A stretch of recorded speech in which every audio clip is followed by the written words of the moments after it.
Hi guys, welcome to Richard Cabile YouTube channel, and to this video, I will teach you how to set ringtone from files on Realme 5 mobile phone. And okay guys, but before we start, kindly subscribe to my YouTube channel by pressing the subscribe button and the bell to notify you if I have new videos. Okay guys, let's start.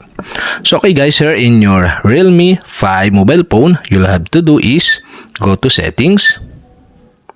In settings, scroll down and go to sounds and vibration. Okay, tap this. In sounds and vibration, okay, scroll down again and you can see here the ringtone. And the ringtone is set into calm.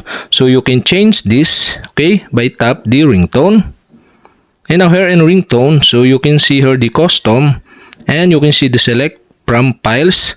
So you can tap this to select ringtone to your files of your mobile phone or Realme 5 mobile phone. So you can tap the select from files and now you can see the option of available ringtone from your files. So for my example, I select the bling.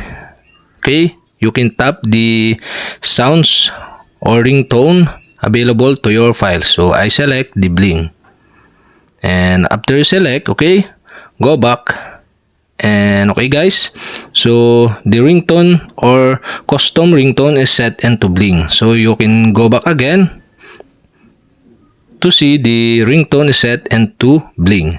So that's it. Okay, you have successfully set the ringtone from files on your Realme 5 mobile phone. And okay guys, if you have a question, kindly comment below and don't forget to hit the subscribe button and the bell to notify you if I have new videos. Okay guys, thank you for watching.